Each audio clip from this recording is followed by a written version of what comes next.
روزانہ واقعات اور اردو موٹیویشنل ویڈیوز کے لیے ہمارا چینل سبسکرائب کریں، شکریہ۔ سنیچر کے دن غزہ کی پٹی سے فلسطینی عسکریت پسند تنظیم حماس کی جانب سے اسرائیل پر حملوں میں کم از کم 300 افراد کی ہلاکت کے بعد اسرائیلی فضائیہ نے جوابی کارروائی کے دوران بمباری کی، جس سے 250 سے زیادہ فلسطینی ہلاک ہو گئے ہیں۔ واضح ہے کہ سنیچر کے دن حماس کی جانب سے اسرائیلی فوج کے مطابق 3000 راکٹ اسرائیل کی سرزمین پر داغے گئے، جس کے بعد حماس سے تعلق رکھنے والے عسکریت پسند گاڑیوں، موٹر سائیکلوں کے علاوہ پیراگلائیڈرز اور کشتیوں کا استعمال کرتے ہوئے غزہ کی پٹی کے علاقے سے اسرائیلی حدود میں داخل ہوئے۔ اسرائیل اور فلسطینیوں کے درمیان گزشتہ مئی کے بعد سے یہ سب سے زیادہ پرتشدد کشیدہ صورتحال قرار دی جا سکتی ہے۔ مشرق وسطیٰ کے اس طویل اور خونی تنازع کو دہائیاں گزر چکی ہیں، جس کا مستقبل قریب میں کوئی مستقل حل ہوتا دکھائی نہیں دے رہا۔ اس تنازع کا تناظر سمجھنے کے لیے BBC کی جانب سے چند اہم سوالات کے جواب دیے جا رہے ہیں۔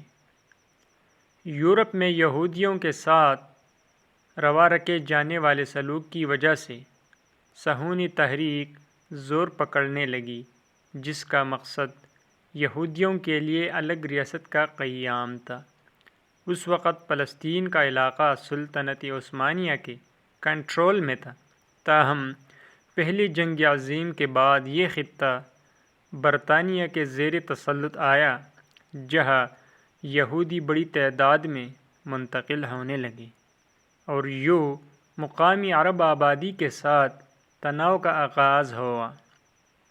برطانیہ اور فرانس نے مشرق وسطیٰ کو تقسیم کیا اور مختلف ریاستیں قیام میں آئیں، تاہم فلسطین برطانیہ کے زیر تسلط ہی رہا، جہاں عرب قوم پرستوں اور صہیونی تنظیموں کے درمیان کشیدگی بڑھنے لگی۔ صہیونی تنظیموں نے عسکری گروہ قائم کر لیے، جنہوں نے دوسری جنگ عظیم کے بعد الگ ریاست کے لیے دباؤ بڑھانا شروع کر دیا۔ سن 1947 میں اقوام متحدہ نے ووٹنگ کے ذریعے فیصلہ کیا کہ فلسطین کو 2 ٹکڑوں میں تقسیم کیا جائے، جن میں ایک یہودی ریاست ہو اور ایک عرب ریاست، جبکہ یروشلم بیت المقدس ایک بین الاقوامی شہر ہوگا۔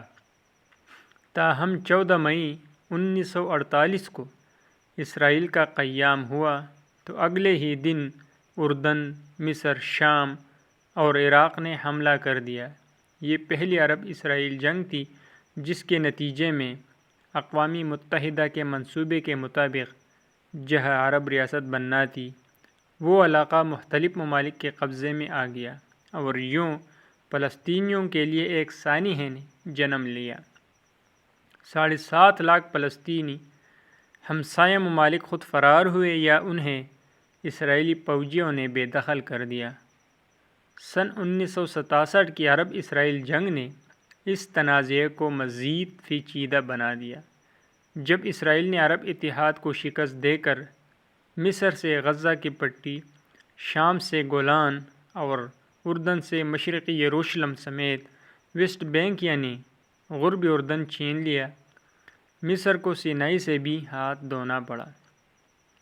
1973 میں مصر اور شام نے اسرائیل پر اپنے علاقے چھڑانے کے لیے حملہ کیا، جسے یوم کفور جنگ کہا جاتا ہے۔ 6 سال بعد اسرائیل اور مصر نے امن کا معاہدہ کر لیا اور سینائی مصر کو واپس لوٹا دیا گیا۔